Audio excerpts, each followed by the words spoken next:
Bismillahirrahmanirrahim. Today we are going to talk about the miracle mind. God has gifted us with a mind which can perform miracles. But we have to purify this mind because there are two wolves that live within us. There is the good wolf and there is the evil wolf. And the success of who wins. And there is a battle going on between both of them, the good and the bad. And the one who is going to win is the one whom we feed. So we feed our mind with good thoughts. This wolf, which is good in us, will win. And if we feed the evil one, then that will win. So first of all, we have to keep our mind intact and healthy. Modern advancements are miraculous. Man has reached the fifth level in its evolutionary stage.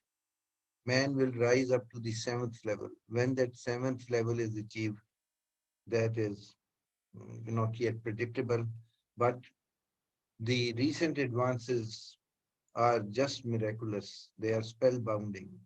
They are unimaginable. And man has been gifted with so many luxuries and amenities of life. Yet within he remains restless. So this is the modern world paradox. We have taller buildings but shorter tempers, wider freeways but narrower viewpoints. We have more conveniences but less time. We have more degrees but less sense, more knowledge but less judgment.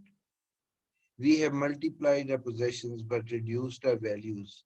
We talk too much, love too seldom, and hate too often, as is witnessed by the First World War, the Second World War, and so many wars and battles which are going on throughout the world. We have cleaned up the air but polluted the soul. This is something very significant. We have conquered outer space but not inner space. These are times of fast food and slow digestion. We have learned to rush but not to waste. This is by Dr. Bob Moore. Intelligence. Now, first of all, we have to look at this basic question. Is our intelligence a friend or an enemy? If we use it wisely, if we use it the way it should be used, then it is our friend. If we don't use it, then it turns into an enemy. Like we discussed earlier in the context of the alchemist, that if blessings are honored, if blessings are valued, then they are fine. But if you do not use them properly, they turn into curses. So similarly, intelligence is a friend if we use it properly. It is activated by obedience, love, compassion, and fruitful knowledge, not useless knowledge. Correct attitudes are necessary for success. The one who, like it is given in the Bible, the one who does not believe in the truth to his salvation will believe in the lie to his damnation. So if you do not use your intelligence properly, it will work against you. So alignment is very important with the universal laws and principles. Appetites and desires have to be controlled for they pollute the intellect. A single flaw can damage in a big way. All the themes of all the big tragedies are where a person otherwise is good, but he was not able to manage one particular emotion in himself. Like someone was proud, someone was jealous, someone like in Othello by Shakespeare, Othello was very jealous and he killed his wife Desdemona out of rage and jealousy. Lear was too impetuous, King Lear was too impetuous, and he brought about his downfall because he was too impetuous. So, single flaw can damage a person in a big way. Now, important points. First of all, one must learn what is the difference between entanglement or involvement. If you are entangled, this means you are not clear. If you are involved, this means you are working positively. There is a difference between hard work or joyful work. Work should be joyful, it should be creative, it should be useful. Then we have been blessed with so many well-beings which are of an outward nature, like we have electricity, we have the cooling systems in our houses, we have the central heating systems, we have all modes of transport. We have the communication system, we have the mobiles, we have the internet, we have so many things. These are outer well-being signs. But we have to concentrate on our inner well-being. And for that, we have to work out a scheme of things by virtue of which we can ensure our inner well-being. And inner well-being can be smoothened out if we have prioritized our line of action. Like Professor Ahmad Rafiq Akhtar very clearly says that if God is given the topmost priority in our life, then he is with us. But if we give him a second priority or a third priority, then he is not with us. So first of all, one has to prioritize things. Then mind should be focused. It can be focused through prayers, yoga, meditation, etc. Now, conscience is our unerring judge until we finally stifle it. It is a quotation by Balzac. That is, our conscience keeps on telling us this is wrong, this is right. But then at times we ignore the voice of the conscious so much that it stops counseling us any further. And we must remember that when we talk about super consciousness, that is also conscience. And when we talk about conscience, that is God's presence in man. Now, mind is full of energy, and there are levels of consciousness. About these, we will talk separately. Levels of consciousness, a separate lecture. Law of attraction, law of Levian, law of vibration. I'll cover these in separate lectures. But for the moment, just remember that we have to remove pollutants, and we have to be creative and not reactive. We have to be pleasant and well meaning. Self control or discipline is vital for mind growth, for the miracle mind to unfold itself and to blossom. So, the first four I'll discuss separately in the subsequent lectures. What energizes the mind? Now we have to look at it. Awe and wonder energize the mind. That is why Allama Iqbal said, Zirati befarush wa hirani bekhar. That is, sell cleverness and buy wonder. Then try to attain purity of the soul. Soul is something which we have neglected. Reflection and meditation is required. For that, we have discussed things and techniques in the previous lectures on Muraqabah and meditation. Obedience to the universal laws is necessary. Research and analysis is one thing which can take the human mind towards progress. And all this progress that we witness in the world in terms of conveniences that have multiplied is because of the research and analysis which is being carried out by the scientists, by the industrialists, by the entrepreneurs, etc. Problem solving is another dimension which energizes the mind. If you just keep on thinking about the problem and you do not work out on the solutions, then this is a useless activity. Then in all this process, you must remain humble because the more you gain knowledge, the more you should realize how little you know. Stillness and composure is necessary. Knowledge and knowledge put into practice is again a very necessary component of what energizes the mind. Now here there is a saying by a few sentences from Einstein, and yet everybody has certain ideas which determine the direction of his endeavors and his judgments. In this sense, I have never looked upon ease and happiness as ends in themselves. Such an ethical basis I call more proper for a herd of swine. So according to Einstein, one should not be looking for ease and comforts only. For him, this is something which is the ideal of these animals. The ideals that have lighted me on my way and time after time given me new courage to face life cheerfully have been truth, goodness, and beauty. I'll also deliver a small talk on truth, goodness, and beauty in the subsequent lectures. So, without the sense of fellowship with men of like mind, of preoccupation with the objective, the eternally unattainable in the field of art and scientific research, life would have seemed to me to be empty.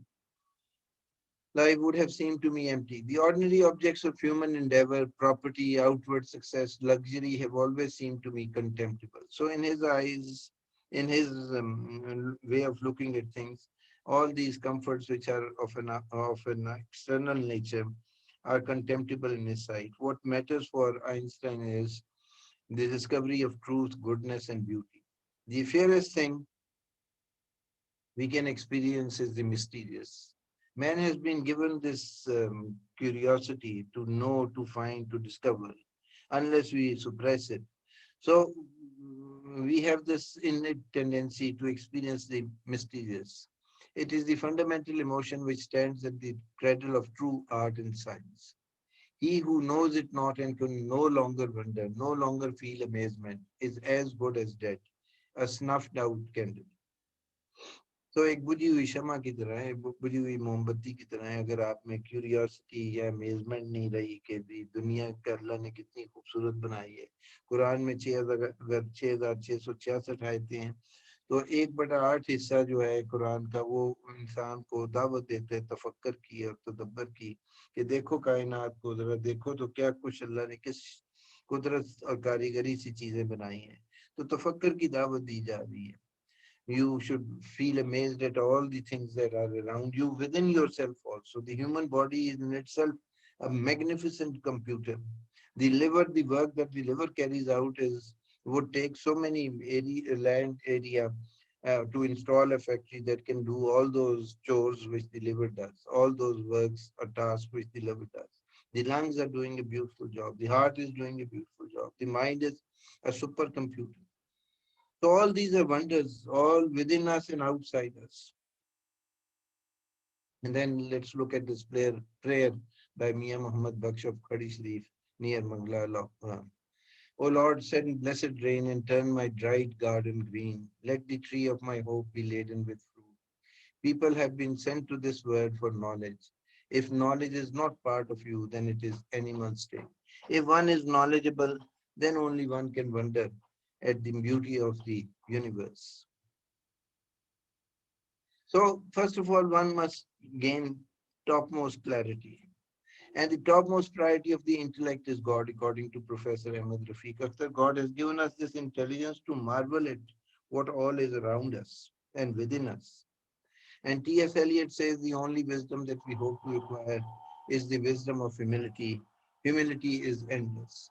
Now, again, on this subject, contrasting values, I'll deliver a separate talk. The negative side is the pride, ignorance, stubbornness. These are three components of the evil side of us.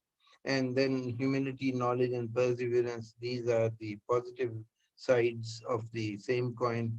So we have to counter the pride, ignorance, and stubbornness with humility. Pride has to be countered by humility. Ignorance has to be substituted by knowledge. Stubbornness has to give place to perseverance, and so on and so forth.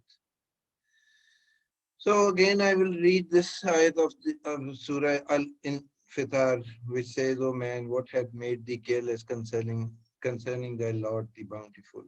So one must marvel at the universe. And the best way of doing that is to look at the universe, to be a scientist, to be an artist, to be a reformer. And also one must keep on seeking inspiration from the message which is in the form of the revealed books. And the ultimate revealed book is the Holy Quran and the Messenger, and the ultimate and final prophet of God, where prophethood has come to an end, is the Prophet Muhammad, peace be upon him, and his descendants. So we have to carry out a paradigm shift. If in case we have not looked about our inner well-being, we have to clear the blockages. We have to clear ourselves of the conditioned mindset. We have to have a better self-image of ourselves. We have to remove the guilt. We are flooded with tons of memory which is useless. We have to delete that, or we have to get rid of that. So first and foremost is that we regain mental health in order to make full use of a miracle mind which God has gifted us with. And according to Lama Iqbal, if you have courage, then go beyond the world of thoughts. In the ocean of your being are many undiscovered islands. You cannot unravel the secrets of this deep ocean unless you break it open with the staff of Moses. Moses, and by the staff of Moses is meant God's help. You cannot break these barriers unless you seek help from God with all humility and you are clear in your intentions about what you want to achieve in life. So the mansion, we have been given a mansion, a huge building. And in the Bible, it is given in my father's mansion. There are many rooms. We have locked ourselves in one room only. The door to the next room can be unlocked by love. So if one has love and compassion and the urge to learn, then this mansion yields open its trails to people. So basically, intelligence is a survival tool and deals with physicality. To access other dimensions, you need other qualities like sincerity, compassion, devotion, wisdom, courage, generosity, loyalty, and love. These are areas which we have sadly neglected. So, conclusion, the mind with its constant chatter has to be disciplined. We have the reptilian mind, we have the monkey mind. These are the lower levels of the mind. And because most of the people are possessing these kind of thought patterns, so they use sedatives to silence the chatter of the mind. Whereas mind should have been used as a gift, as an ally, as a friend, as a powerful weapon against all kinds of disorders and chaoses. But since we have not used it fully, so it has turned against us. So mind should be used as a friend and an ally. It has turned into an enemy. At best, we use it in a mediocre way in order to manage our day-to-day uh, chores, etc. And how we can further charge it is through obedience, alignment to the universal laws, and love can restore its vitality. The human mind is a supercomputer. Learn its technology in order to use it efficiently. So inner well-being can be maintained by learning this inner technology. And to be human is to be super. Thank you very much.